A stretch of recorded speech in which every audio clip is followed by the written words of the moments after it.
you believe that we started recording right in the middle of 2020 with all of the COVID and lockdowns going on around us, unable to meet up? So like many a young gentleman, we turned to the internet for our entertainment.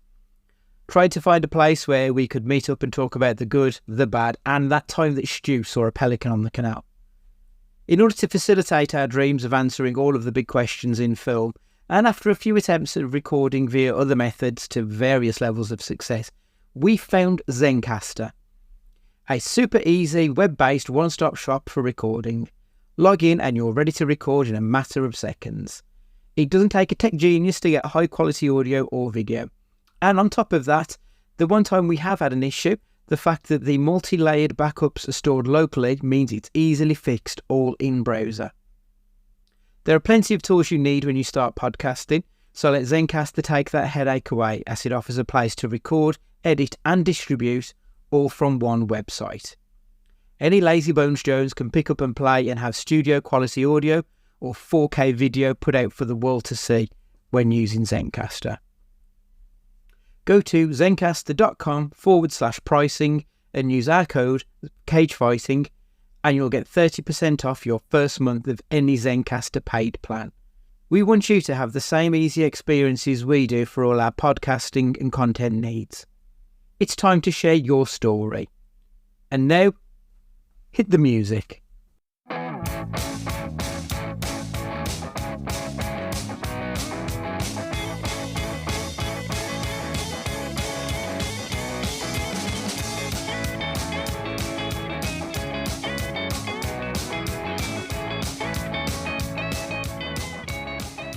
Hello and welcome to Cage Fighting. It's your main man Andy Gillard here. Hope everybody's keeping well in the world right now.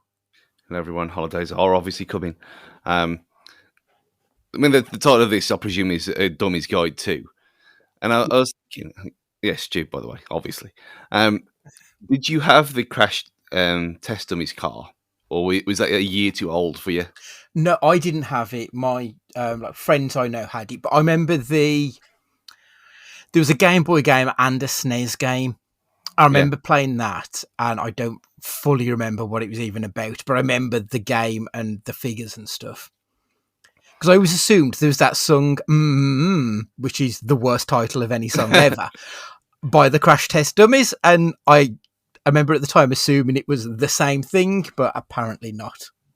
No, it wasn't even a spin-off of it. It was just one of them things. But yeah, I mean, the fact that Crash Test Dummies was a toy range. Was it a cartoon or anything? Like, where? Yeah, I don't know where it came from. I'm sure it was eventually.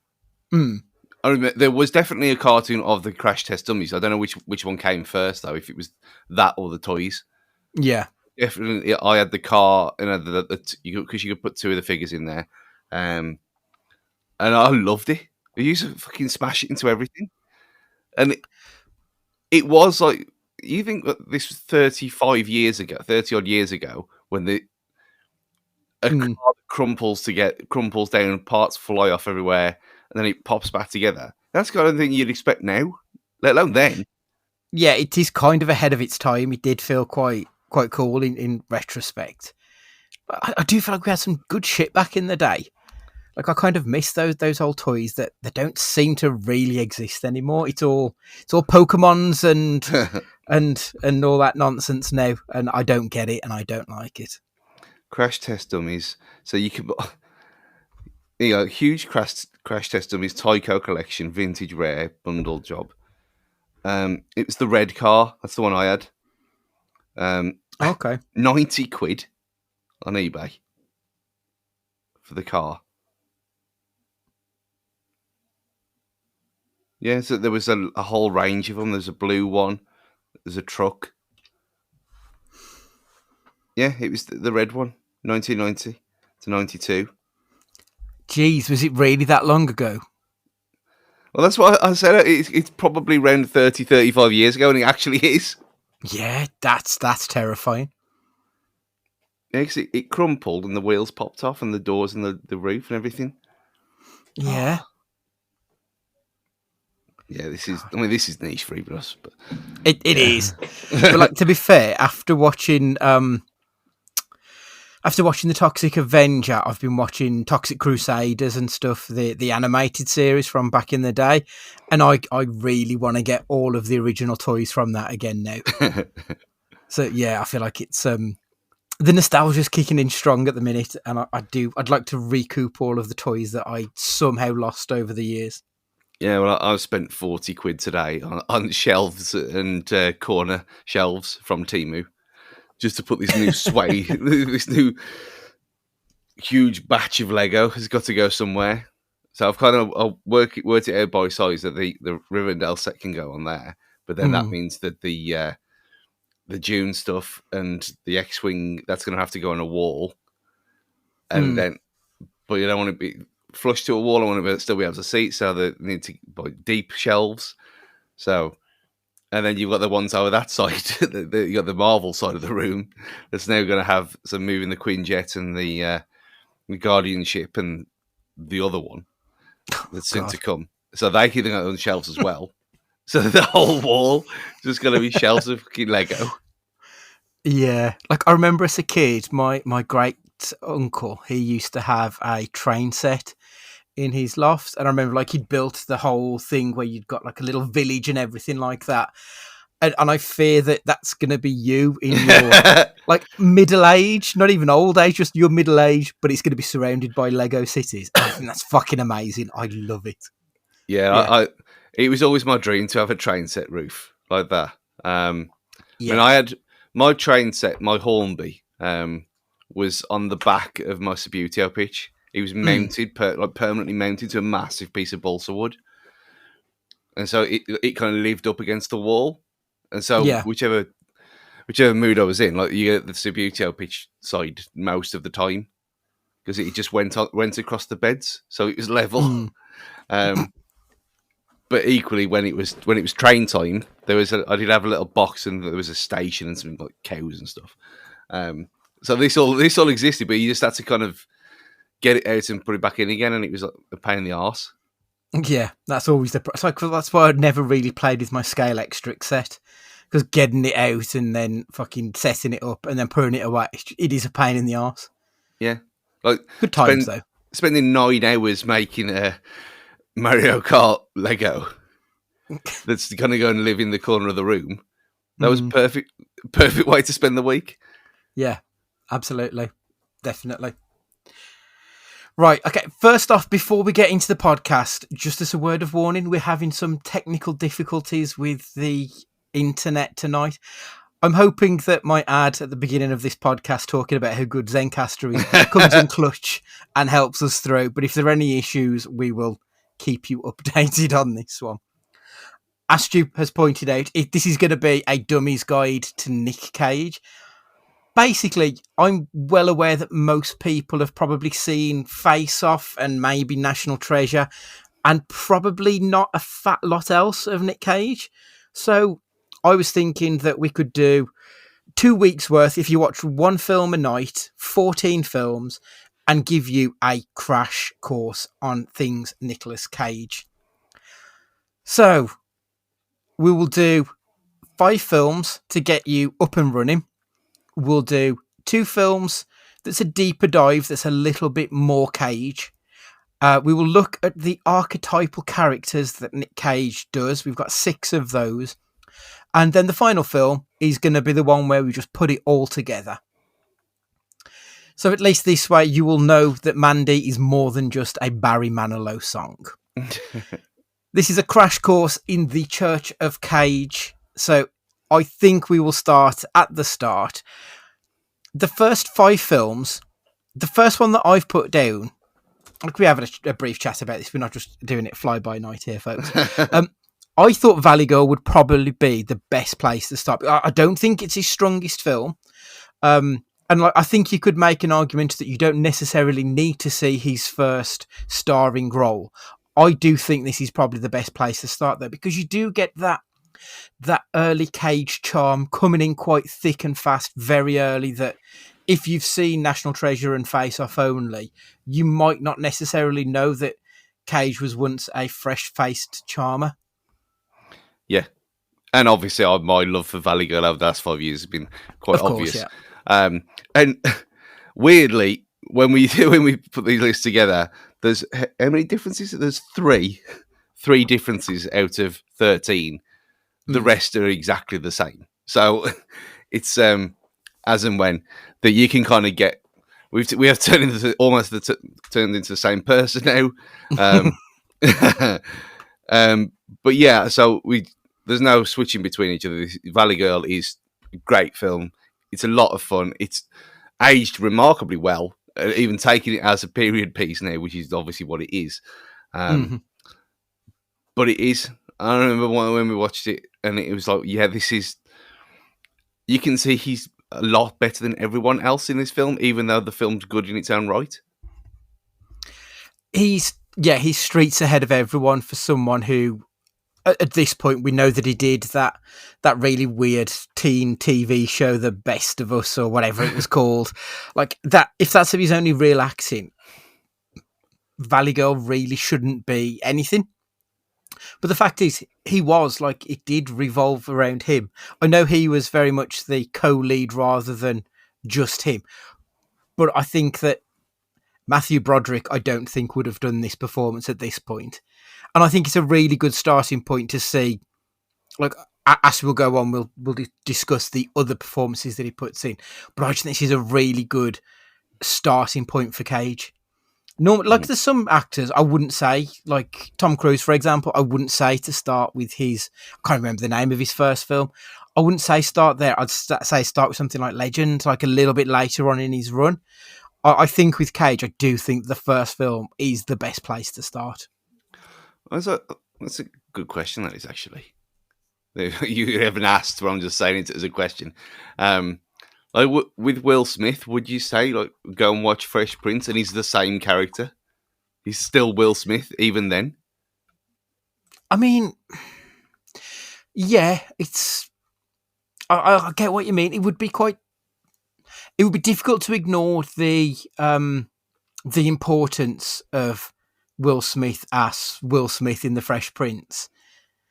But it probably would be where you'd start with his. I wouldn't say to watch all of The Fresh Prince, but there are certainly 3, 4, 5 episodes, I think, to get a very good idea of him, especially because there are some episodes where he does the dramatic stuff. Like there's the episode where his dad comes back into his life and then leaves him. And you get that emotional thing that's been kind of memed to death, where he says, Uncle Phil, why don't he want me, kind of thing. Could you miss Fresh Prince and still get an idea of who Will Smith is? Well, just go straight into Men in Black. Well, let's have a look. What's Will Smith's? Because Men in Black's music. Men in Black's his most Will Smith performance ever. It isn't much of a stretch from, that is just a continuation of the character Will Smith from The Fresh Prince into the film, isn't it? Right, Will Smith filmography. Okay, so Men in Black was 97. He'd done Independence Day, Bad Boys, 6 Degrees of Separation, I don't know, Made in America, Ted Danson and Whoopi Goldberg, and I don't know that one, and another film called Where the Day Takes You. Never even heard of that one. So he had done a couple before Men in Black. You know what? I think you could probably start with Bad Boys. Yeah. I think you could go... I mean, this is a complete different podcast altogether. This is for 2028 when we look at Will Smith's filmography. I have come up with an idea of what we can do in 2027, by the way, Stu. It'll be Stallone versus Schwarzenegger. and that's going to be like a 4-year podcast where we watch alternate films of them there. So that'll be from 27 to about 2031, something like that. You know what? This could actually be quite an interesting thing to do for other actors as well, like a crash course to whichever. That might be an idea of something we can look at introducing in next year. Going from Valley Girl anyway, I suppose we better get back to Cage. Raising Arizona. This is the evolution from the cheeky, charming Cage to the goofball Cage, probably is probably the best word. But this is big acting where the film is pretty much on his shoulders. I think Raising Arizona's got a very good supporting cast, but it lives or dies on Cage's performance. Yeah, it's goofball but troubled, which you don't really get that in Valley Girl because they're all kids effectively. Yeah, this is the first time he actually does any proper acting rather than just an evolution of drama school, I guess. And there's reasons why people always bring up Raising Arizona. People of a certain age bring up Raising Arizona as one of his best films because it still is. Yeah. And it's one of the best Coen Brothers films as well, I think. Like, there aren't... I like the Coen Brothers a lot, but I think that is the start of their auteurship as directors, I think. Like, that's really where it all stems from, and where they took it from being good to being in a class of their own almost. So I think it's a very good film on many different fronts. I think if you're getting into Cage, if you want to see Cage, I think that it's unavoidable at that point, if I'm honest. I mean, like Rumblefish, good performance that he's in a little bit, but I don't think you get a taste of who Cage is. Same with we've got Rumblefish, Racing with the Moon, Cotton Club, Birdie, Boy in Blue, Peggy Sue. Cage is in those films, but he's not. Those films aren't about Cage, whereas Raising Arizona absolutely is, and I think it's... I mean, we said it the other week, it's the best film of the 80s that he did, and it's unquestionable. I think it has to be done. The next film... Now, like I said at the beginning, I assume you've all seen Face Off because that feels like that's the film everyone's seen. If you haven't seen Face Off, watch that, I think. But if you have, I think you have to watch The Rock. And if you've seen both of those, it's probably Con Air, isn't it? Yeah, it's the three of them. It's one of those three I think you need to fit in here.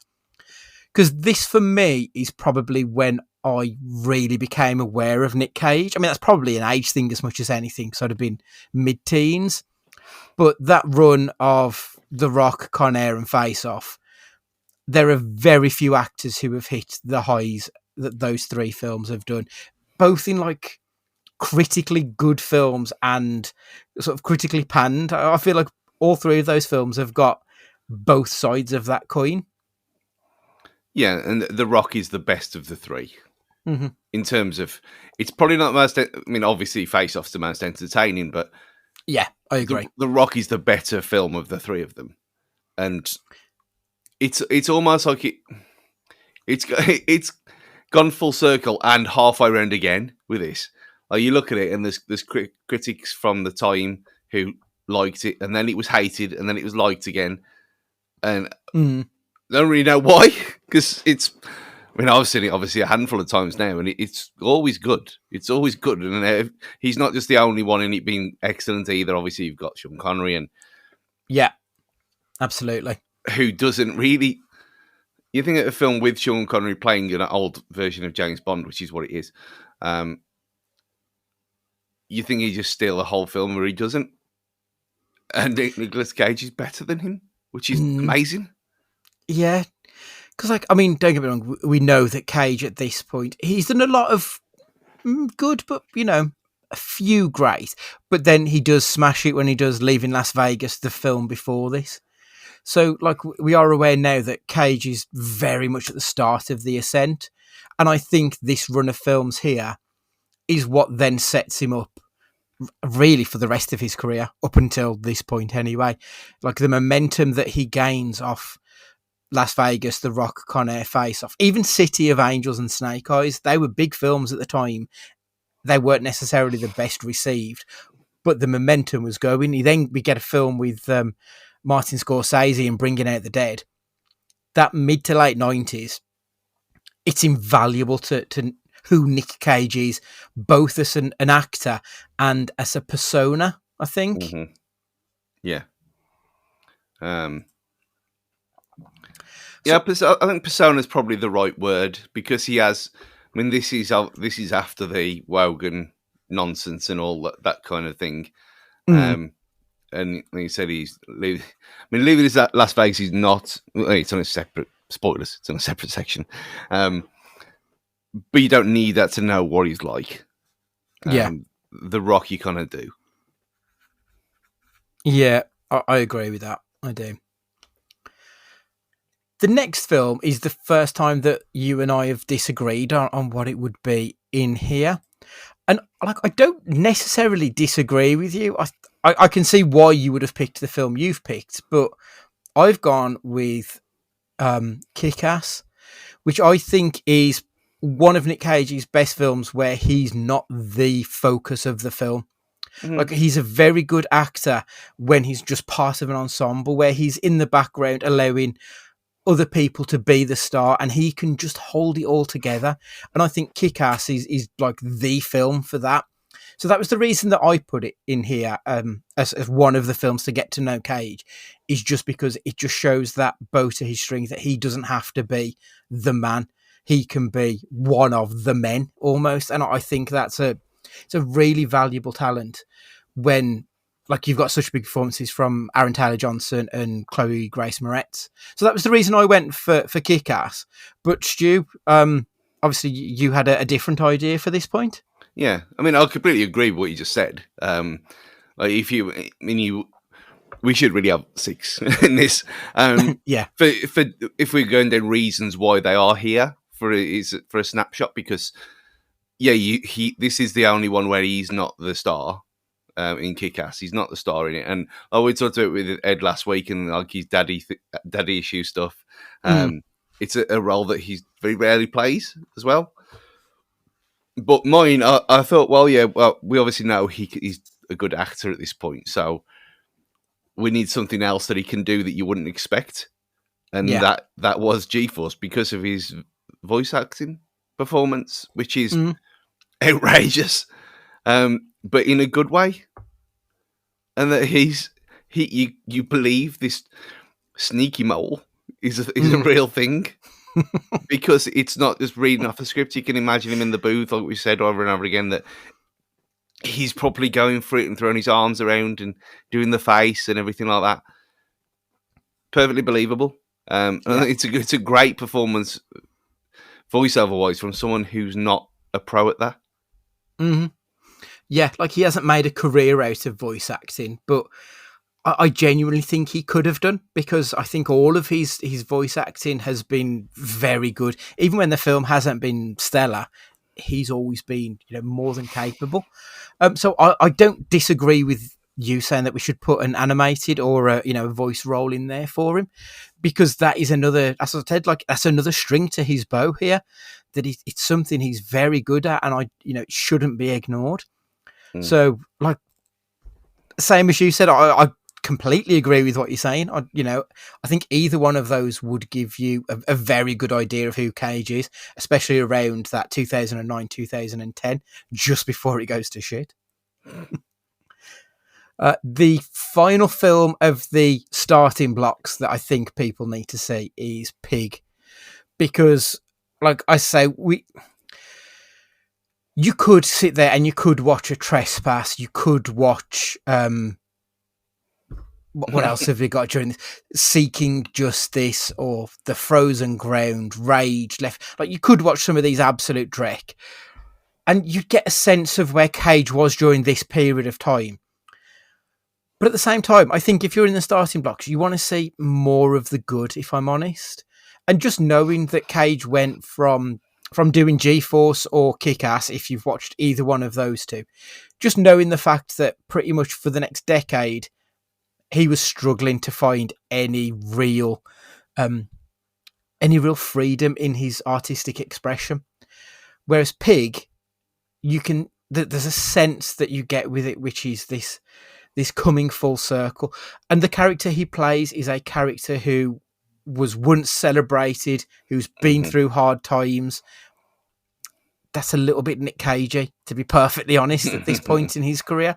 It kind of makes sense that I think you can watch that both as a great film, but there is like a meta-textual level to this movie as well when you know about Cage. So that's why I think Pig is the one that you have to watch at this point, just to get your feet under the table with Cage. Yeah, I mean, similar kind of vibe because of this is where it, this was the start of the Renaissance. This is where he came back, and Mm. you don't need, no one needs to really watch any of that nonsense in between. You just need to know it was there and it Hmm. happened, and if you want to go and check out why it happened or whatever, that's up to you. But there's no need for it really. Pig is a masterpiece and one of the best films of the last 25 years, easily. Yeah, Not just Nick yeah. Cage, just ever, just out of everything. And the fact that you can go from what he from the silliness of Kick-Ass or G-Force to something like this, it's Hmm. it's barely believable, really. And I don't think there is many people who can do this. And I completely agree. I don't think there are many actors who have got that much range compared to Cage. I think Cage can get away with being silly in a way that very few actors can. And at the flip side, he can be as super serious as he wants in a way that more comedic actors can't. Like his range is unparalleled, if I'm being perfectly honest. Hmm. Like I struggle to think of anyone who's got both sides of the coin. Mm, yeah. The next two films then to discuss, the deeper dives. So I think Leaving Las Vegas would be the next one to go. It's a heavy film. There's a lot of tough themes in this film that I think Cage doesn't, especially like during certain parts of his career, there's a lot of light fluff for Cage, especially before Leaving Las Vegas. I think most of it is fairly light fare in Hmm. comparison. And this one comes in and it's weighty. And obviously it is the film where he wins the Oscar. So it has to be on a list of these kind of films because this is a film that you need to see to see the depth that Nick Cage can plumb in his performances. Like he's got, as I just said, he's got the range, and I think this shows the very much the far end of that range. Yeah, it's a super serious film. Like you said, it's a difficult watch at Hmm. times. Even though it's probably saying he won the Oscar for it will give you the exact kind of reaction that you imagine, and it is full on Oscar wankery. Even though it's a very good film in its own Hmm. right, um, it's one of these things that I don't necessarily want to see, because I'd rather enjoy myself. Um, but he's exceptional in this film, Mm. and again, you like the pig comment. You need to kind of see what he's about, and this is what he can be about. Yeah, yeah. You're right as well. Though, like this isn't a film that you're going to stick on, once every year or so. Like, this isn't going to be part of your Christmas viewing list. It was released in '95. I've seen it 3 times in 30 years. And honestly, that's probably enough. Like, I'll Mm, probably watch it again in the next 10 years or so. I don't feel like it needs to be revisited regularly because it's difficult, but it's rewarding as well. yeah, And that's what I love about this film. Like, you go through the mill with him and it doesn't end happy, but like there's a sense of relief to it. yeah. It's like, do you want to watch The Human Centipede every year? Not really, Exactly. Yeah. but every decade, maybe. Yeah, that'll do. Maybe. The other film, as part of the deeper dive, is The Unbearable Weight of Massive Talent. Cage is very good, and we'll touch on the meta Cage stuff again in a little bit. But he's very good at this this knowing wink to the camera almost. And The Unbearable Weight of Massive Talent is the biggest wink to the camera I think he's done. I mean, he's playing Nick Cage. This is not like it's not the highest art, but at the same time, there is a level of like, don't get me wrong, not the Oscars, maybe the Golden Globes. I could fully see them embracing a film like this and saying, you know what, this is a film about Hollywood and a Hollywood star in some respects. So I could fully see something like that, a fairly high end award ceremony of embracing this film. I know they didn't in the end, which is a little bit of a surprise to me. But there's some surprising depth to it because of how it is laid out. And I think, again, you need to see this in Cage because he has got this. And he does it all in this film because he does give the comedy. He gives the super serious monologuing at the camera and stuff like that. So I think this is a good, deeper look at Nick Cage as more than just the films that you have to see. This is the ones that you should want to see, I think. And it was... I remember when we got caught out with a trailer for this, and it turned out to be a lot better than we expected it to be. And it was like, this is going to be ridiculous. And we watched it, and it's not at all. It was really, really good. And it was exceptionally well made, wasn't it? It was very surprising. I think, can there be a sequel? Hopefully. But not expected to say that at the start. But like you said about him, not many people having the same range. There's not many people who know what they are as much as he does. Mm-hmm. Well, this is blatantly obvious that he's playing up to the whole the craziness and the way he is around his public and all that kind of thing. You wouldn't get anyone else doing this. You wouldn't. I genuinely don't think that you would. You know, he's if I remember correctly, was it Daniel Day-Lewis was the original actor touted for it? And whilst I do think that Daniel Day-Lewis is probably not the characters that he portrays on film, because they're all he's very good. Don't get me wrong. This isn't me knocking him, but they're all very much cut from the same cloth. They're all very stern, very strong, very straight-laced men. And I think that would have been funny in this film. I don't think it would have been as good, though, because, like you say, because Cage knows who he is. He knows what his reputation is off screen. I think that is what helps it with this through it, because he does go into it knowing that he's done some amazing Leaving Las Vegas, but he also knows that he's done some absolutely off-the-wall nonsense that has sort of earned him this reputation as being, at this point, this reputation of being a straight-to-DVD, schlocky, terrible movie maestro. And I think he takes that with him on this one. And that's why I think this film is a deeper dive rather than the starting blocks, because it is very much... You could go into it blind, but I think you're better off when you've got a bit of knowledge about Cage at this point. Yeah. Because I remember trying to get people to go and see this after we did. Mm-hmm. And it was always the usual thing. Oh, I know Nicolas Cage from Face Off the Rock on now. Yeah.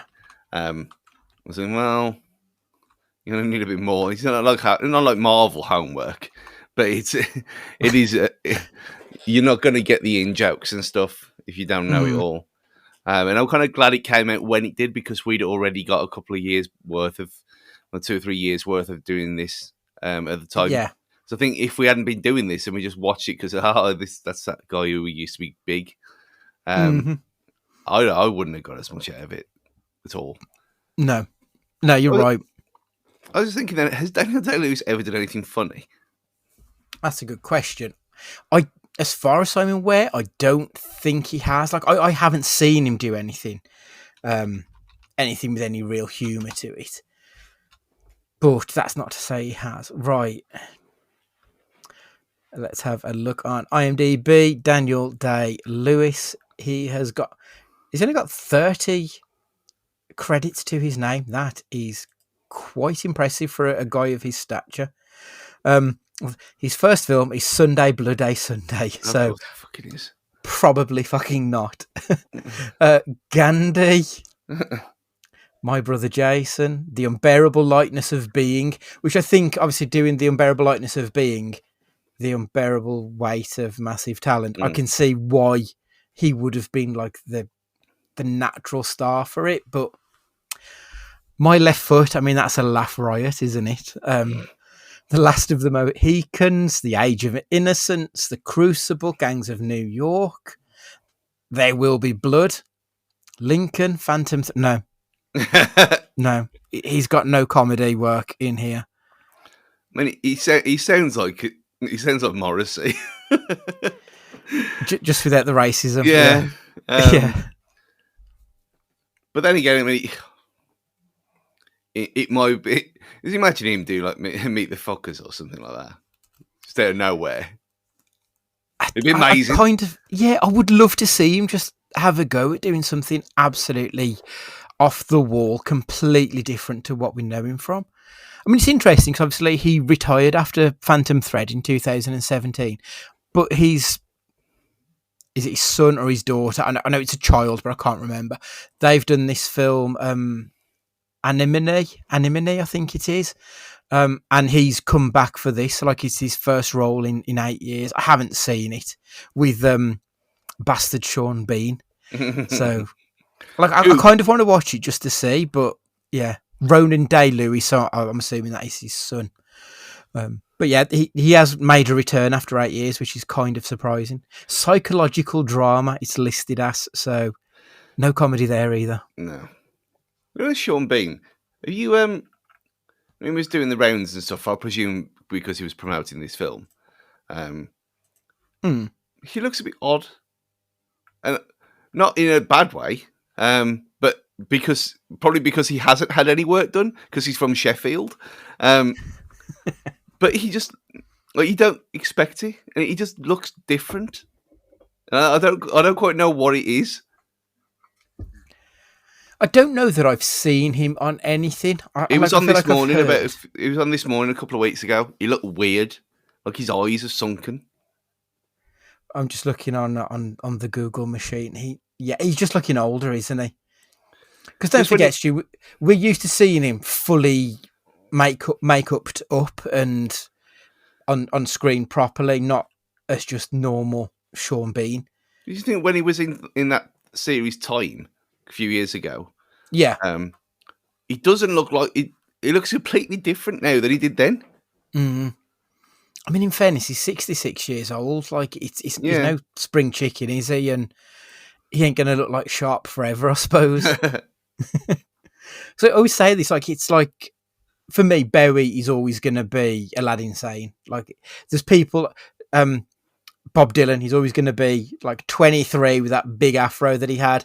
That's going to be Bob Dylan forever. And it's just one of those things that when you see them now and they're not the people they were, it does throw you a little bit, I think. Right, so that's the starting blocks, the deeper dive. Next, we'll have a quick look at some of the archetypal characters that Nick Cage plays. I think the first one, this is probably the one that he's most well known for, would be the Screamer, the unhinged, yelling-ass performance art. Like, this is the Crazy Cage, isn't it? I think this is what we've referenced so many times throughout it. The vast majority of films have got at least a whiff of Crazy Cage to them. Do you know what I mean? Like, I don't know if it's his favourite, but it's the one that probably gets the most airplay out of any of his archetypal characters when you think about it. Yeah, and it's the thing he's known for. I think that's the right thing to say about it. That is what it is. That he goes mental and he's a bit of a lunatic and he's unhinged. And obviously, Vampire's Kiss is the one that was memed to hell. It was obvious that it was going to be this one. The minute you put the thing together, and I mean, we talked about it last week. You don't get more insane than that film. You really don't. It's just like, it's not even that great a film, but it's a great experience. I think is the thing with it. Yeah. Yeah, and I think doing it like this, it is the right way to do things because, because if you went to Vampire's Kiss after Valley Girl or Raised in Arizona, it wouldn't really work. It wouldn't hit the same, would it? No. Yeah, it would have been because we did it chronologically. It would have been the third film, so it came a year after Raising Arizona, and I just don't. Yeah, it wouldn't work at that point in the watch through, I don't think. Especially if you're only like picking and choosing. It's the right one. And as we said on the podcast where we reviewed it, there was like 4 or 5 memes, GIFs that we see on Twitter very regularly from like not even Cage fans. Yeah, Like, I can be looking at stuff about fucking Wolves Twitter, and I can see that meme being used. Several of those memes appearing like in out of context, out of Cage context, because yeah, it's just become so well known.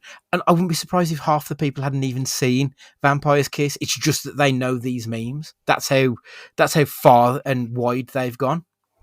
yeah. I mean, I didn't know the smile, the silly smile one. Well, the GIF version of that rather than the meme. Yeah. That was from this film. I had no idea where it was from No. until I Same. saw it. Yeah. But then like, these things, the GIFs especially take a mind of their own, and then like. I mean, the bad thing is the one that either of the ones of you has not took off yet. We only need one person to do it.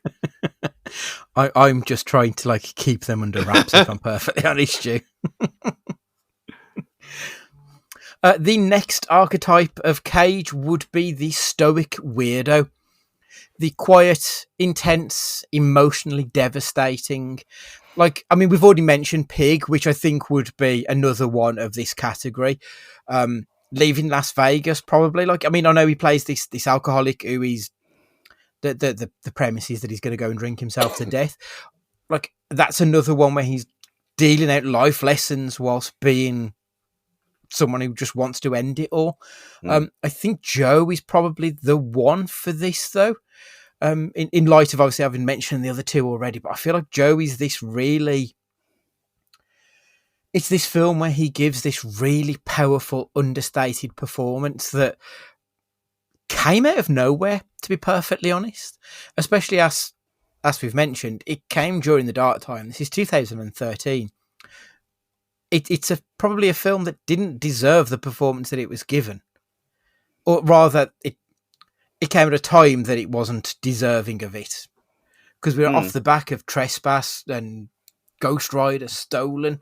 Like, he's done a lot of shit at this point. So Joe comes in and absolutely smashes it. And it blew us both away at the time, didn't it, Stu? We didn't expect to really like it.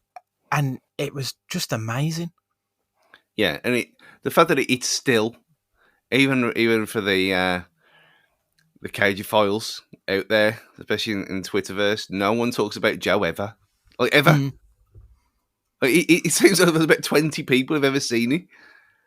And it's crazy because, especially with, it's not just him, it's the homeless guy who you'd think he'd been an actor for 40 years. Yeah. Just some guy that David Gordon Green, the director, just pulled him off the streets. Was like, yeah, we need you to do this. And he just gives this absolutely devastating performance. Unreal. Very good film. And I do think this probably is the perfect Stoic Weirdo of Cage. I think there's a few to choose from, but I think this is probably the one, isn't it, Stu? Yeah, and if not the one, it's the best film of this example. It is. Like, again, we've spoke about the emotional heft of some of the other performances, and I like that he's not front and center in this, but he's the backstop for everything shit that happens. Like, anything that goes wrong, and he's there to make sure it doesn't go any further. I like that Cage has got that. Like, he performs with wisdom almost in these performances, and I think this is an excellent movie for it. At the other end of the scale, we've got the action cartoon star of Nick Cage as well. We do have these big, silly muscles, explosions, and wigs. Like, we have the films that could quite easily fit into the absurd autumn. Like, we do, don't we? We have these big nonsense bollocks films, and Cage. Like, we've mentioned several of them with your Rock, Face Off, Con Air. Those three, any of those three, could easily fit in. We've decided on Drive Angry ultimately because it's probably further down the line. Like, I think it's on like a scale of 1 to 10. I think you'd have something like The Rock probably at a 6 or 7 craziness. And I feel like Drive Angry is probably a 9 or a 10 when it comes to the absurdity. And I feel like Drive Angry is probably the best one. But like, he's surprisingly a good action star, especially during that run of like the mid-90s to probably 2010-ish. He did put out some decent action stuff which you wouldn't have expected. Yeah, especially considering he doesn't look like the all-American hero, and He he is quite. doesn't, does he? I mean, he's how tall is he? He's like 6'2" or something. Oh, yeah.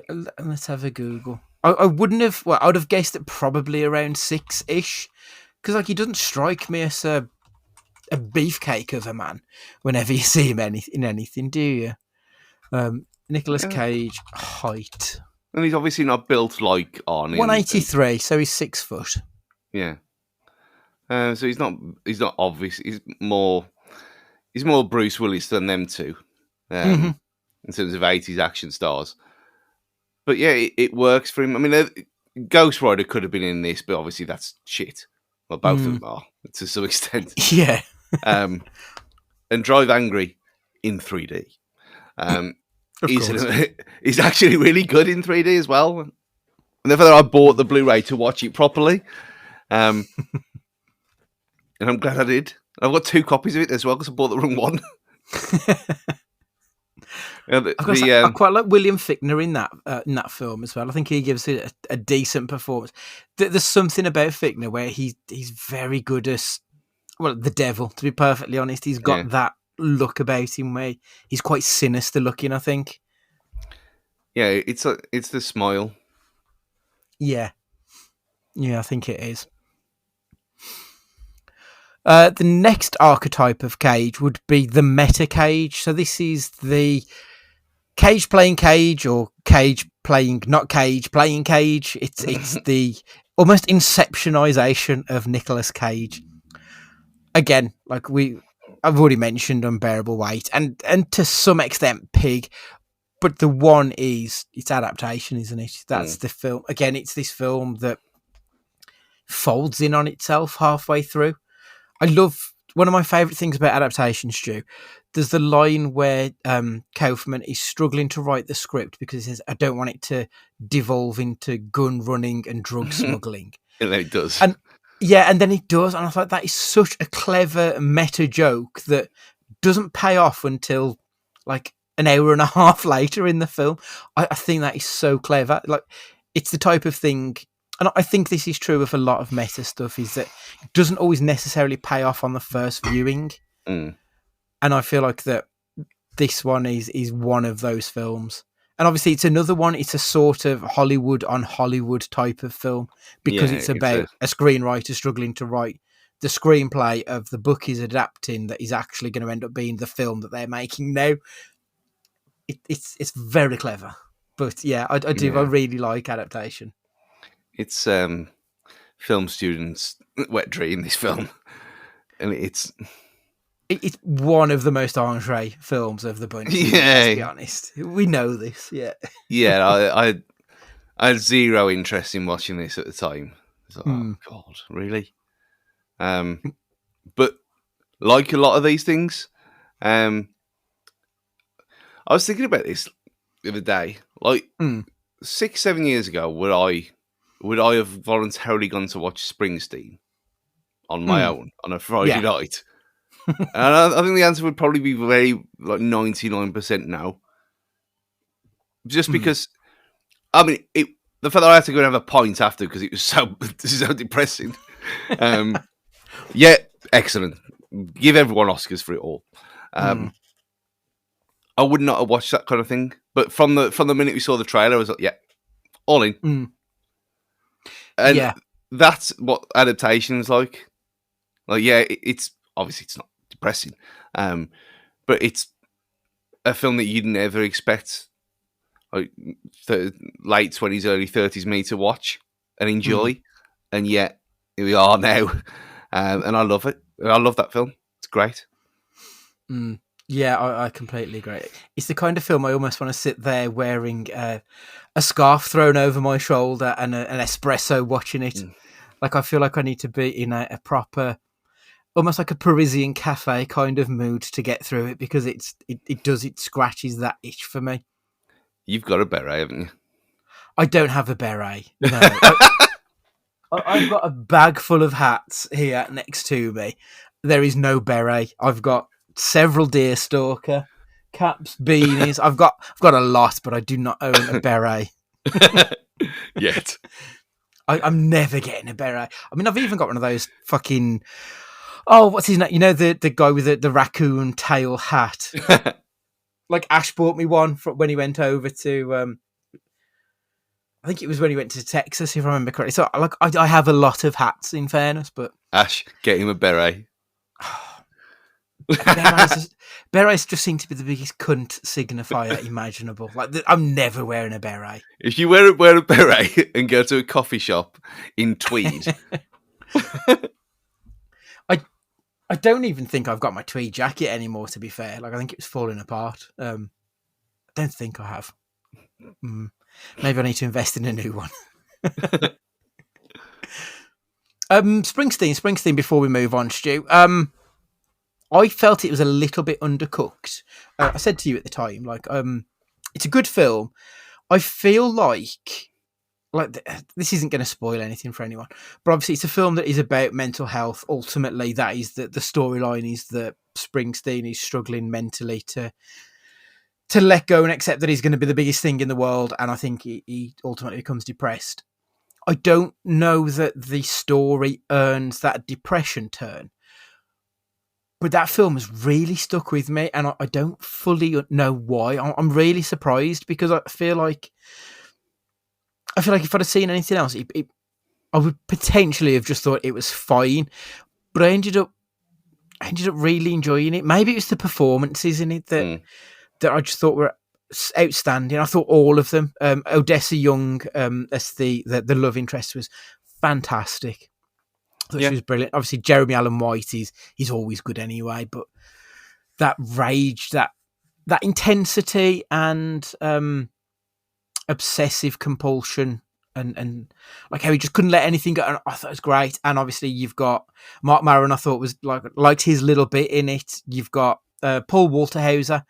Like I'm starting to get a bit of a fucking man crush on that dude because he seems like such a nice guy, and I like all of his performances. And then of course you've got Jeremy Strong as well.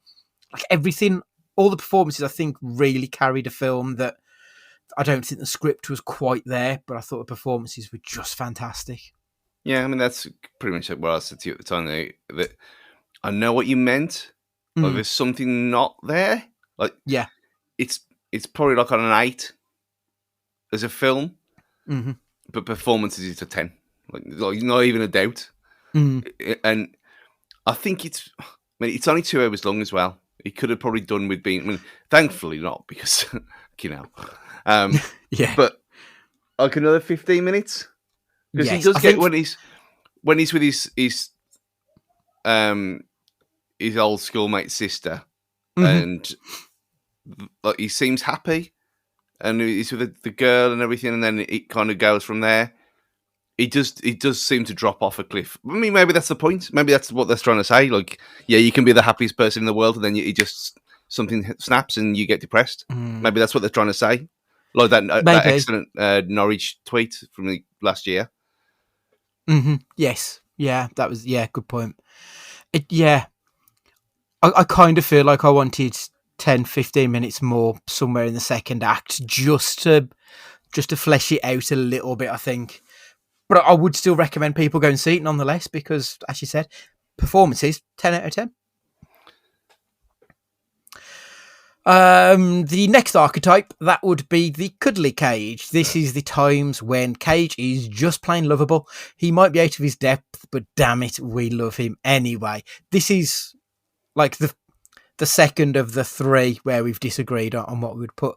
I've gone with the Weatherman on this one because I quite like how I mean, I said it last week. I like the fact that his life is kind of out of control whilst he's doing his damnedest to try and keep everything together. And then he just kind of realizes that he can't control these things and he has to give a little bit of freedom to the people around him, which is really quite sweet. But in giving them the freedom, they sort of come back to him with it. And I just think it's such a lovely film with a really nice message about like friendship and family and the binds that tie us kind of thing. I think it's a really nice film. I Mm. don't disagree with your choice either. Again, but I think that Weatherman, just for me, is probably just the better of the two, and it was a toss up between the two as well for me. Yeah. And same. I mean, Family Man was just what I put down first, obviously because we're getting 'tis the season vibes. Yeah. But it is, and yeah, it is it's a story that's been done to death in a way. Mm-hmm. But there is a kind of softness about him there that you don't tend to have. Mm-hmm. And there's that other one as well. The one I always forget the name of. The one where they're meeting the calf, the lottery one. Oh, it could happen to you. Yeah, it could happen to you. Yeah, that was in the running. If I could really remember the name of it, it's a similar kind of thing there. A special mention for that because he's playing a nice guy, Yeah. ostensibly. And that's kind of what all three of these films are. So pick your poison, really. There ain't much in them. Obviously, I just like Family Man because it's Christmas. Yeah. I think you could probably throw something like Guarding Tess in there, Honeymoon in Vegas. Like, these are the kind of films that we don't see a great deal of because Cage is so used to playing more on the fringes that these are the ones where he's very comfortably somewhere in the middle, where he's just playing a bit of an average Joe, which I don't think is something that he does a lot of. But when he does, I feel like there's a good bit of heart and a good bit of sweetness to them. Yeah, it's almost like it's too paint by numbers for him, which is why he doesn't do it. Yeah, It's like it's too Vince Vaughn. Yeah, that's probably the perfect analogy there, I think. The final archetype is the Wizard of Weird. This is the sci-fi fantasy chaos with cosmic stakes at hand. Again, it's another one we disagreed on, but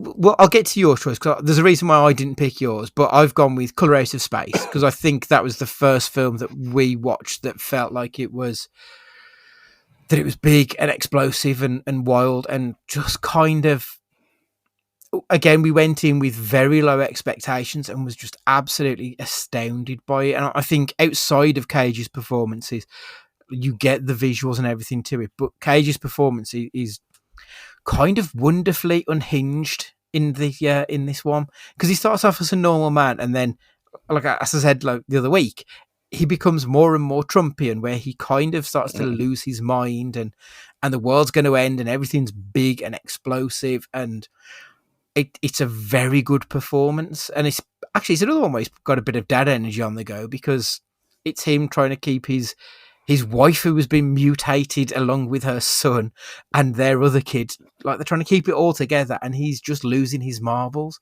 And it's probably the weirdest shit Cage has done, and it's absolutely brilliant. Yeah, it's if it was weird, the weirdest, it'd be this or is there anything? Well, other than Mandy, obviously. Yeah, Mandy would probably have been. Although, would Mandy have gone in the Screamer? Because there's a lot of yelling. I don't know. Yeah, maybe. Yeah, it's. I mean, obviously, I love Colour Out of Space. Great, wonderful. I just thought for this, it was more for me. And I know we talked about it at the time when we reviewed it that I'd seen it once before. Sorcerer's Apprentice, and it could have gone in the action area with Drive Angry, maybe, because it is very CG heavy. It is very Hollywood, in the same kind of vibe as National Treasure. But obviously everyone's seen that, so it doesn't count. Yeah. But there was just something about it, like it's the fact that he used his own car in Sorcerer's Apprentice because he wanted to be in it so much, and he thought it'd be a good idea. I thought, yeah, you can't get much more. Yeah, this is what Cage is all about than using your own things as props. That's fair. Like you kind of won me around a little bit. Like the reason I didn't give it is he's just sort of like, he's not weird as much as he is from a different age. If you get what I mean, like, I mean, his character Yeah. isn't he supposed to be from like the 1700s or something, and then he's somehow in 2010. And I just kind of feel like he wasn't weird. He wasn't this otherworldly, off the beaten track with his performance. I felt like he felt fairly safe in this film, and that was the reason it didn't make it. But actually, now you mentioned, like, there are things about this that are very cagey. That it does make sense why you've put it in. It's a good choice. Before we do the final film, then before we do the putting it all together, are there any films that like we haven't mentioned that you think potentially, like, I kind of feel like The Wicker Man probably should be watched, even though it's terrible. I do feel like it's quite an important film, because it was every couple of years we get the worst film of all time, and this was that period's worst film of all time. It wasn't. It's not good, but it's not the worst film. But I do feel like that's a very important film in Cage's filmography that probably needs to fit in there somewhere. Is there anything that springs to mind for you, Stu, that hasn't quite fit in, but you might say give that a go? I mean, for good or bad? Yeah, I mean, you put your Wicker Man in there as an example of what can be going wrong, but being entertaining. There's no point putting the bad ones in, because no one needs to be not entertained. Like give Arsenal, give Vengeance a love story a miss. You don't need it. Yeah, there's things like that are absolutely ridiculous, like Time to Kill. That's if you wanted to see something else other than than the obvious, then you could watch that for funny reasons. If you go, this is a film about a guy who's got toothache in Ethiopia. This is the premise of the film. It's atrocious, isn't it? Jesus. It's a good shout though. And obviously our one of our favourites in Mom and Dad, that should always be mentioned at all times. Yeah, I mean, we're obviously past it when this comes out, but you'd watch Long Legs at this time of year, wouldn't you? Yeah. And I think that's a good point, actually, that he has got the seasonal films of Nicolas Cage. Like you could have ones in the spring and hope and new birth, and then you've got summer blockbusters. You have got like fall things leading into Halloween, like Vampire's Kiss and Renfield and Long Legs. And Mandy. A Cage for every season. Yeah. Exactly. And then obviously he's got a lot of Christmas stuff. So, I mean, obviously, you know what I'm going to say, and we are 2 weeks away now. Yes. I've nailed it down to the 13th of November, because I'm going to put my decorations up on the 12th. It's a Wednesday, so I'm off anyway. And then first film of the season, Trapped in Paradise. Oh my God. That's ridiculous. Like, it's not even his best fucking Christmas film, but I despair. I really do. Film 14. So this is the finale of your 2-week deep dive. This is where we put it all together, and Bad Lieutenant, Port of Call, New Orleans. This does feel like it's probably the performance that I think hits the most cagey tropes. Like, I think storyline wise, it's crazy. It's very good. It's well written, but performance wise, I do think you get an element of the screamer. You do get a bit of the Stoic Weirdo when he's sober, which isn't very often, in fairness. There are, the action cartoony kind of elements to it. Probably not so much the meta Cage, in fairness, or the cuddly Cage, but it is very... It's not cosmic stakes, but there's a lot going on where his world is about to collapse. So, like, he does also touch slightly on the Wizard of the Weird as well.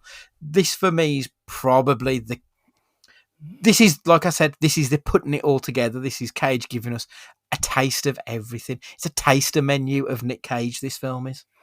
Yeah. It's like the Cosmo of Cage. That's exactly it. I wonder if anyone's going to know what that reference is. Is that a chain, or is it like... I think it is a chain. Like Bon Pan Asian, if you're from Stafford, I think you might know what that one is. But yeah. Is Cosmo a chain restaurant? I haven't been to Cosmo for ages, you know. I haven't. Yeah, there's one in Doncaster, there's one in Sheffield, Norwich, Derby, Reading, Liverpool. Yeah, it is. There we are. How do we describe? It's a family friendly buffet restaurant serving hundreds of dishes from different countries and cultures. Yeah, I'm just wondering if like our friends in India might not have a clue what Cosmo is, but yeah. So it's one of those places you go to and they do a bit of everything. That's 5 plates is my record there. Like if you that's like, is that including dessert? Oh no, that's what I mean. 5 mains. Like one from each station. That's impressive. That is impressive going. Then I've done it before. I've tried to mix it up like that. Star Wars Lego Build the Galaxy. Of food, and it never ends well. It always ends up on the toilet the next day. Every single time. But I haven't been for years. I might suggest that later. Yeah, that does sound like a good idea, to be fair. Yeah, but Bad Lieutenant Porter in Orleans is exactly that. It's a mixture of everything. There is. He is kind of warm, like the prostitute stuff. So he has got a bit of a caringness to him and all. But that aside, it is like the greatest hits. You're right. That's what this film is, and it's yet another one that was a lot better than we expected it to be. Yeah. And look, weirdly, I'm sure it's got like a 6.4 or something on IMDb. Like, it's a very middle of the road rating. But for me, it's up there. It's one of his best films. I think it's a really good movie that's got it's got the fun, it's got the action, it's kind of got a little bit of everything you want. Even if you're not a Nick Cage fan, I think it's just it's a great film. One of those ones, again, a bit like Joe, probably not enough people have seen it. No. Right, okay, so that is your Dummies Guide to Nick Cage. After the break, we will be talking about 1987's The Running Man.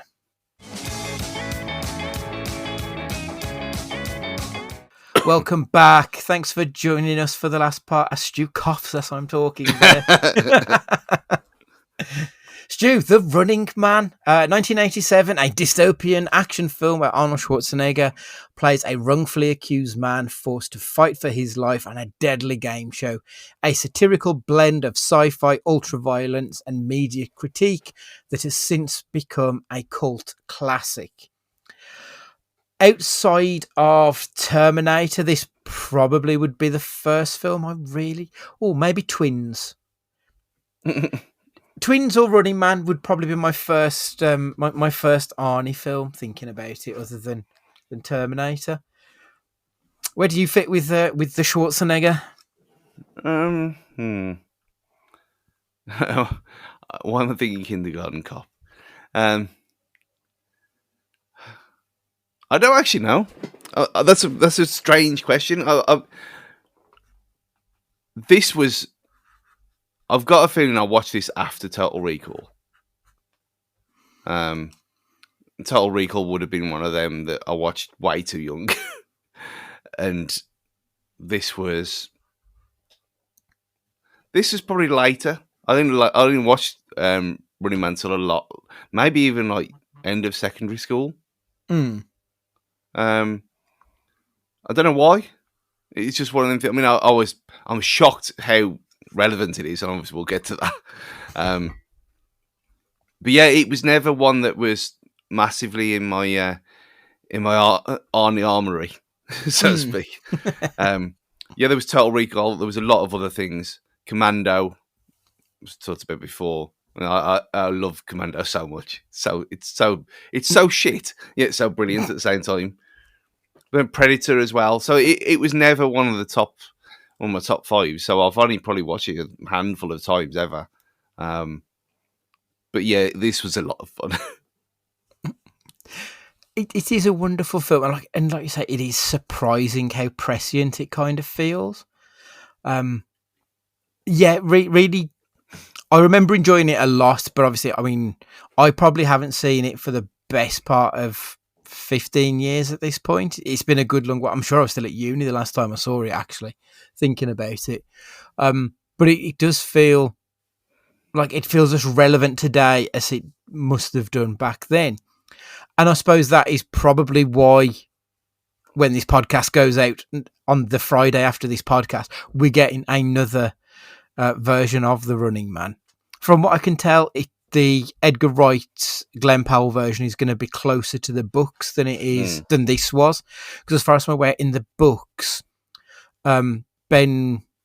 Is it Ben? What's the guy's name in this? Yes, Ben Richards. Arnie's character, Ben Richards, he isn't a wrongfully accused convict in the books and in the Glenn Powell version. He's going to be a man who volunteers to go on to save his family because I think his daughter's ill or something to that effect. I'm kind of wondering, because I know what happens in the book and I would be very surprised if it happens in the film. I won't spoil it, but I'm wondering how faithful it's going to be, but from what I can tell, it is going to be slightly closer than this version of the film was, regardless. It did throw me at the opening text crawl, and it was set in the year 2017 initially, and then 2 years later in 19. I'm like, well, that's weird, and that makes me feel very fucking old. Yeah, but everything on the crawl was like, oh yeah, this has kind of happened. Yeah, it was. And when Damien Killian, was that the game show host? Yeah. When he's trying to get Ben captured so he can go on The Running Man, and he's saying, oh, let me talk to the president's agent. And I'm like, I bet the president has got an agent now. Yeah. Like, I'm almost certain that is probably 100% accurate in this day and age. That they had some very good foresight, I think, in this movie that was quite surprising. Yeah, there's more of that in this than there is in Blade Runner. Yeah, I think there is. Because like Blade Runner is set in 2020. It was 2048. Yeah, it's got to be around about that. It's something like that. Yeah, I'm sure we've passed the Blade Runner date. I'm sure that's been said somewhere. And yeah, like this feels. The outdoor stuff in this doesn't feel like the modern day, but like I think a lot of the stuff that they're hinting at does surprisingly feel a lot closer to the bone than I would have expected. So the quick précis of the film, set in the year 2017, after economic collapse and the rise of totalitarian police state, The Running Man follows Ben Richards, a police helicopter pilot framed for a massacre he tried to prevent. Captured and imprisoned, Richards is coerced into competing on The Running Man, a wildly popular TV game show where convicted criminals called runners must survive against flamboyant-themed gladiators known as the Stalkers. Hosted by charismatic but sinister Damon Killian, played by Richard Dawson, who I think was on like Family Fortunes or Family Feud, isn't it? I think he's what the Yank brethren call it. The show manipulates footage to paint Richards as a villain as he battles through chainsaw-wielding maniacs, flamethrower brutes, and hockey stick killers. Richards becomes a symbol of resistance, exposing the regime's lies and inspiring rebellion. I had a quick look on IMDb, and apparently Richard Dawson, who was Damon Killian, the people who used to work with him on Family Feud or whatever it was saying that the character he played was not too dissimilar to what he was actually like in real life. Apparently he was a bit of a cunt. Yeah. Well, you on TV in the 80s, you're going to be, aren't you? Almost certainly. Because, I mean, I bet he was hot shit in the States at that point. And, like, I fully believe he was a prick. He's not Steve Harvey, is he? Come on. He's not Steve Harvey, no. No, he's not. The film is fairly well received. Like, I mean, I think the critics were kind of mixed. They praised its energy, campy fun, but it's a bit of a thin plot and fairly heavy-handed in its allegories, but I think it's been reassessed recently as like a sharp but kind of pulpy satire of reality TV with authoritarian spectacle, and it kind of is that. I wonder if it's just aged really well, because everything they said, maybe at the time they saw it, was like, well, this is just ridiculous. But actually watching it with 2025 eyes, you realise they were a lot closer to the button than you expected. Yeah, I always remembered it completely differently to what it is. And that's obviously, again, probably it's been a long... You probably are talking like early 2000s last time I saw it. So probably about the same as you, probably maybe even longer than that. So 25 years ago. That was stupid. The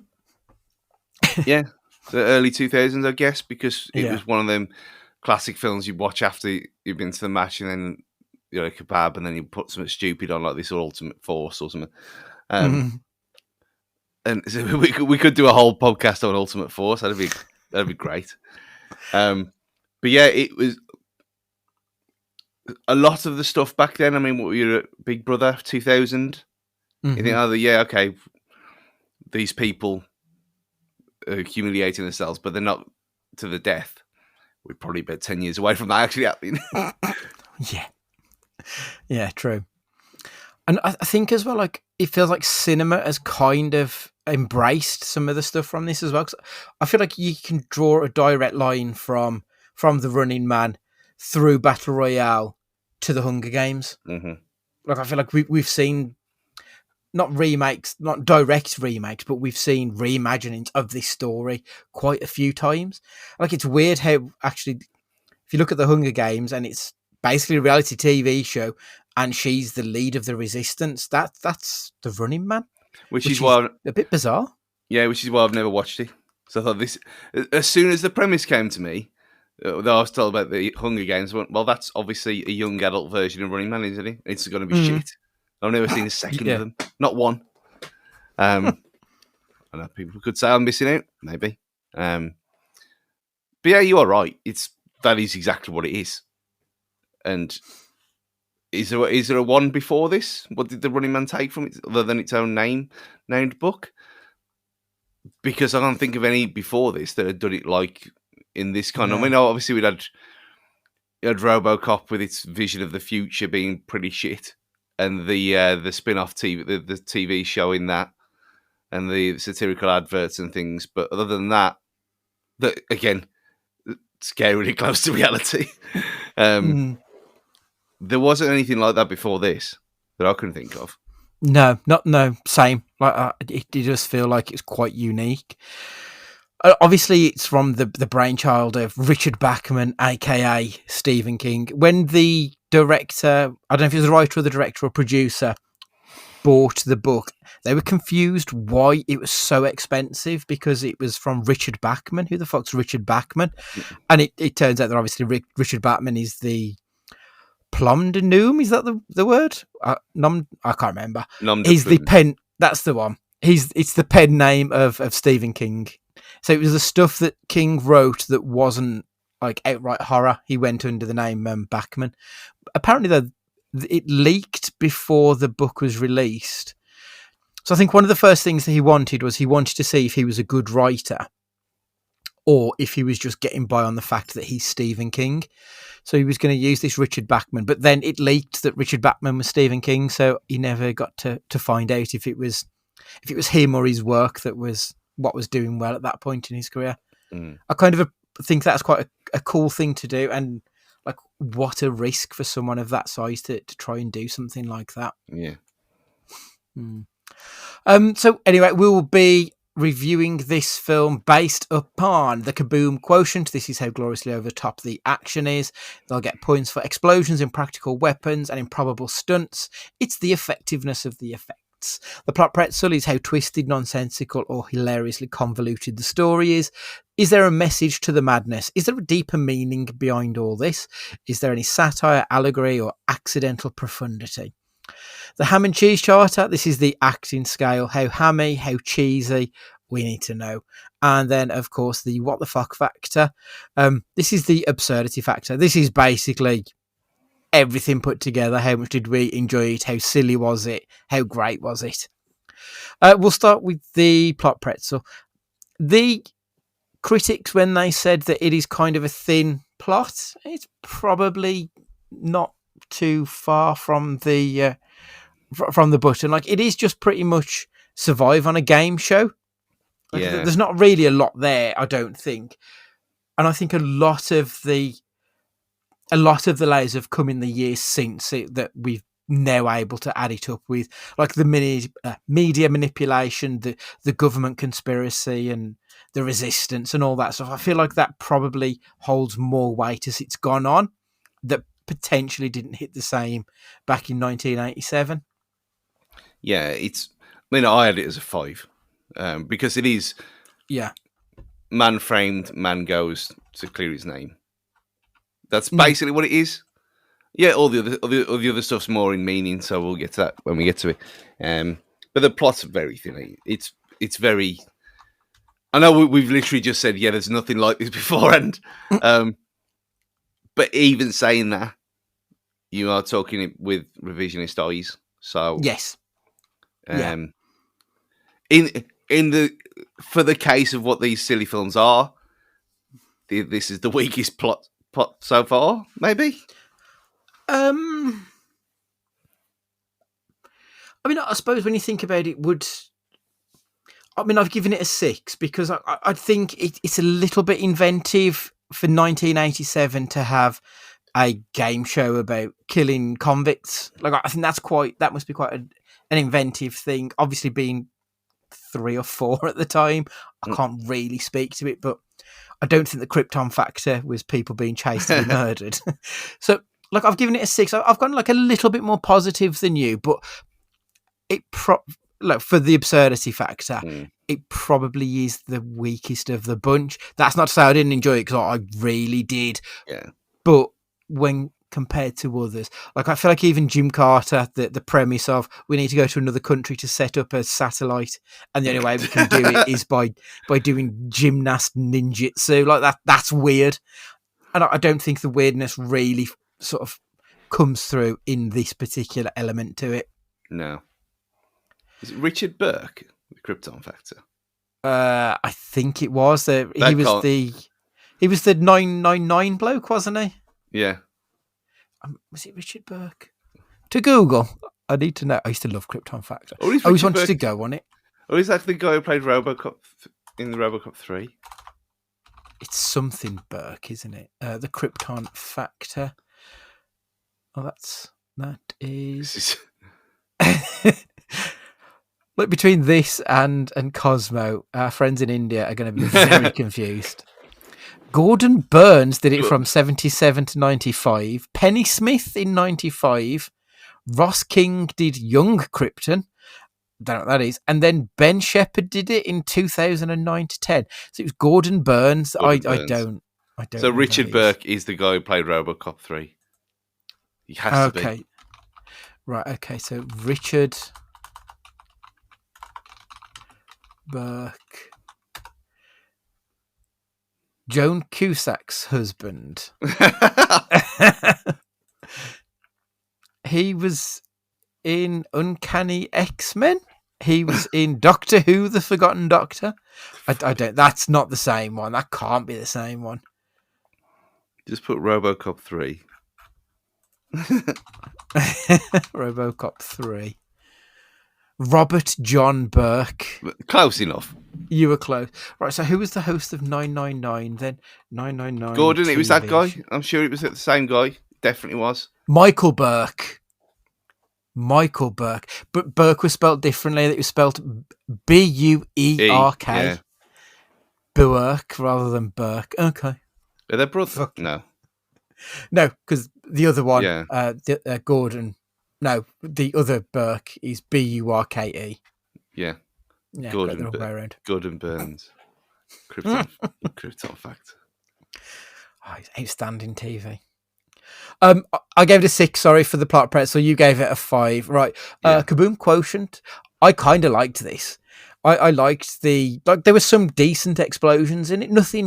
Nothing too over the top. Nothing too it's not Terminator 2 by any stretch of the imagination. There's nothing amazing in those terms.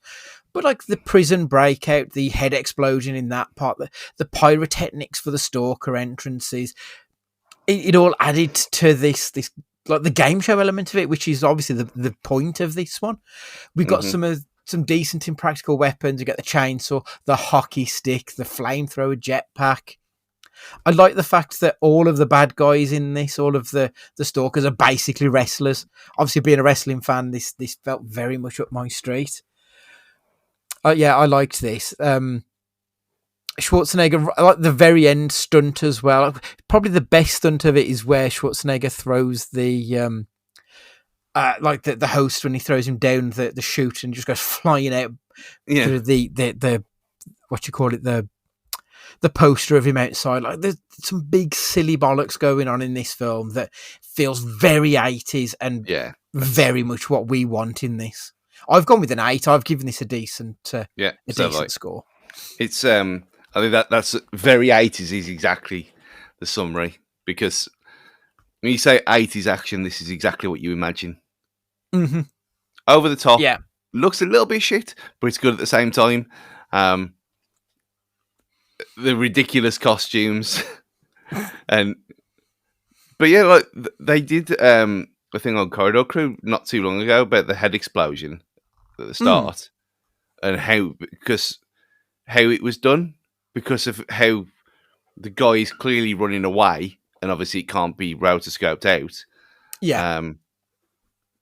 And it was a mixture of a lot of things of like running foot. He was running hunched and there was a fake back and all this kind of things. It was way cleverer than it needed to be. For a film like this, that's mental. Yeah. Oh, fair fox. I kind of liked how all of the ridiculousness you have. I mean, we'll get to it with the we can move on to the acting now. Like, it is cheesy as fuck. Like, we keep getting the one-liners that don't even particularly work very well. It doesn't make any sense. Like, when he kills Sub-Zero, here is Sub-Zero, now Plane Zero. What does that mean? I don't know what's Plane Zero. Am I supposed to know what that is? I like the is Dynamo, the guy with the light bulbs. Hey, Christmas tree, chase me. Silly things like that. Like, he's having a great time in this film, and I feel like it helps me as a viewer enjoy it. Richard Dawson as Killian, like he's very, I mean, from what I can tell, this was his personality anyway, but kind of smarmy, charming, terrifying, over the top, crazy. Like it's very much, I think, what you need, and I really hope that they embody that in the new film as well, because I feel like that is where a lot of the fun of this film comes from, is from him dicking around on stage. Yeah. I mean, they've gone for the Bond-like one-liners for no real reason. Yeah. Yeah, they have. And even when he says, I'll be back, like, why? Several times. Like, I don't know why he keeps saying it. Just come back and that's fine. I think, obviously, this is after Terminator, so this has become his catchphrase. So, like, he's going to spam the fuck out of it every chance he gets. And obviously the Stalkers as well, they were very big, camp, over the top. Like, they're proper 80s wrestlers at this point. Everything is like, it's a walking gimmick. And it works brilliantly for this film, because they're just immediately identifiable characters. Yeah, the whole... I mean, Jesse Ventura's... I mean, it's... I mean, they've literally got an 80s wrestler. Yeah, of course, yeah. Good point, yeah. The best line, though, Stu, my favourite line in this film, that boy is one mean motherfucker. That little old lady, when she drops that line, I'd completely forgot about it. So when she comes out of it, I was fucking giggling like an idiot. It really tickled me. Yeah, I've given this a good score. I've given it a 9 out of 10 for the ham and cheese charter. The cheesy acting is off the scale on this one. Yeah, same. Message in the Madness. This might be a 10, and maybe it's just because it's so prescient, because it does kind of feel like obviously it's a media satire that it's predicting the rise of reality TV. like the obsession with spectacle and violence, and like we can say now, as we are nearly 40 years later, yeah, we see that a lot on TV. I mean, in 2017, 2019, when this film is set, that was a big part of our everyday life. I mean, you've only got to look. So you've mentioned Big Brother and all of those kind of things, and it started long before then. It was still going strong. It's still going strong now. I think the prediction of that is fantastic. And as someone who's a self-confessed member of Conspiracy Club, the fake news and the doctored footage stuff, Yeah. and especially now with AI and Sora and all that kind of nonsense, and you think, can you believe Stephen Hawking's on a half pipe? Yeah, because and it looks perfect, and that's exactly what they do to him here. They use they manipulate things when they edit it to make people look bad. You can imagine that really happens. Of course, it probably does. Yeah. You're right. I mean, like you said, yeah, the use of AI and stuff to manipulate it. We get the scene in this where we see, like, we've seen Ben try to stop them murdering the civilians. We then get the footage of him being the murderer of the civilians. It is the fake news, and you know, authoritarian critique is another thing I've put down here. Like, it's a police state. You've only got to see fairly, like, as recent as weeks ago, that Trump sending in armed police officers into states, into cities in America. Like, authoritarianism is alive and well in the 21st century, and it was predicted back then that it would still be going on. It's fucking scary how close to the knuckle this all is.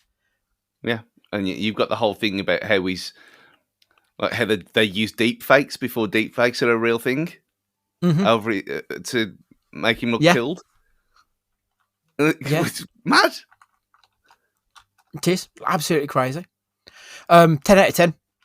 Yeah, like it's surprisingly profound, really is. So then all we've got left, Stu, is the what the fuck factor, the bringing it all together. Like, it's so big, it's so silly, it's so perfect. I kind of hate the fact that I haven't seen it for so long, because it's one of these films that every time I see it, I'm like, oh, actually, this is brilliant. I love it. As I've said, as the wrestling fan in me, I love the stalkers in this. They're the villains of the piece. They're what I like whenever I watch wrestling, and this is a mix between pro wrestling and computer games. Like, it's two of the things I love. It's perfect.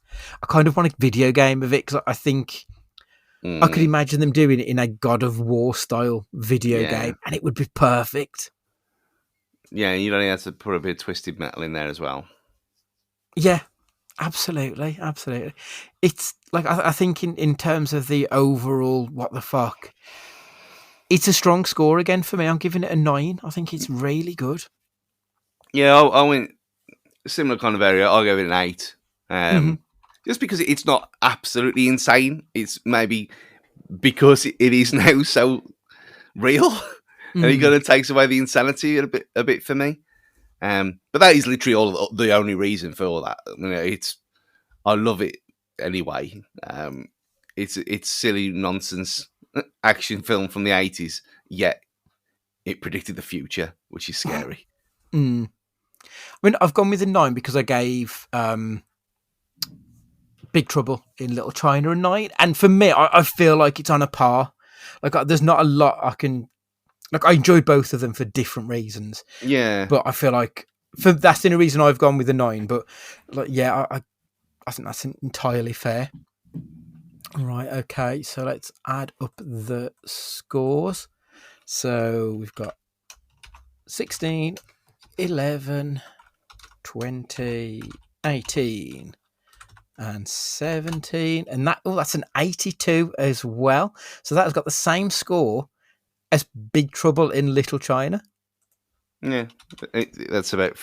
Well, I'm perfectly fine with that, because they feel on an even footing for me. They feel like they could be the same film but done differently, almost. Yeah, And if you do, when you put lists of 80s films together, these two would be together anyway. Mm. They do belong together, don't they? Superb. Right then. So next week, Stu. Okay. So next week, there's the Esquire comic book film list. So they recently put out a list of 25 films, the best 25 comic book films. So we're going to talk about that because there's some strange ones on there, and I think we're gonna have a look and see how that goes. And we'll keep going with it because this is the time of year we normally do the comic book movie stuff. We're going to look the week after. We're going to do another look back. Do you remember that article, The Heroes in Crisis, back in like 2 years ago? I think it's been a year since we did the last review, so we'll have a look at what we've had in 2025 in the comic book movie world, and then we'll finish it off. We'll be revisiting our top 5 comic books, so that's going to be the rest of November. But yeah, so next week is going to be the Esquire comic book film list, looking at the 25 movies. The movie that we're going to discuss for Absurd Autumn is the whole point. This is the film that I wanted us to do very first. It's going to be They Live. It's the Roddy, like we're getting quite a few wrestlers coming up on this now. It's the Roddy Piper, Wes Craven film, They Live. I think it was literally just because I hadn't seen it for a while. I wanted an excuse to watch it. I love the ridiculously long fight scene that happens in the movie. Not Wes Craven, sorry, John Carpenter again. It's just such a fun film that I was like, I want to watch it again. I just want an excuse to talk about it. So this whole Absurd Autumn was literally just so we could watch They Live. So They Live, 1988. They influence our decisions without us knowing it. They numb our senses without us feeling it. They control our lives without us really realizing it. They Live. That is the blurb for this film. That feels kind of perfect for what it is. Have you seen this one before, Stu? I don't think I have. Exciting. Like, it's so well known, and this might have been one that's just deleted. Could be. Yeah, makes sense. Be weird if it was, considering it's around the time of the other ones that we've watched. And the fact that, like, we talked about The Thing a couple of weeks ago. You'd think the John Carpenter box set era kind of thing that this would be on at the same kind of time. Yeah. So I might have seen it. I've got no recollection of it whatsoever. So I'm going in as blind as possible. That's an interesting experiment, this is. Interesting. Because there's one scene, I mean, you might know it anyway, but there's one scene in this film that has been parodied to death and parodied in South Park. And I kind of wonder if you're going to immediately pick up on it when you see it. Because it's a very famous South Park scene as well. So, I'm going to make a note of that so we can revisit it. And I won't cheat and look it up either, so you get a live reaction. I kind of hope that it's just you'll see it and you'll immediately get the reference that South Park did on it. Yeah, excellent. But yeah, next week is going to be Comic Book Chat and They Live. For this week, then, if you could drop us a follow on whatever podcatcher that you listen to us on, and a 5-star review would be really helpful and might even help us get some more listeners, which we would love, especially because it's nearly Christmas and it would be a nice present to give us. What else do I normally say here? Oh, yeah, it's the socials at Cage Fighting Pod. And if you've got any emails, cagefightingpod@gmail.com. Make sure you join us next week, though. And for this week, Stu, would you like to say goodbye? Yeah, goodbye, everyone. I've actually got nothing to say. There's no witty. I mean, the fact that we've been looking at the fact that Zencast has lasted again, like the advert says at the start, it's lasted the whole thing this time because we went onto a different browser. Goodbye, everyone. See you next week. Yeah, I mean it's creaking at the seams a little bit on my end, but I think we've got through it. Yeah, it's goodbye from me too, and remember that boy is one mean motherfucker.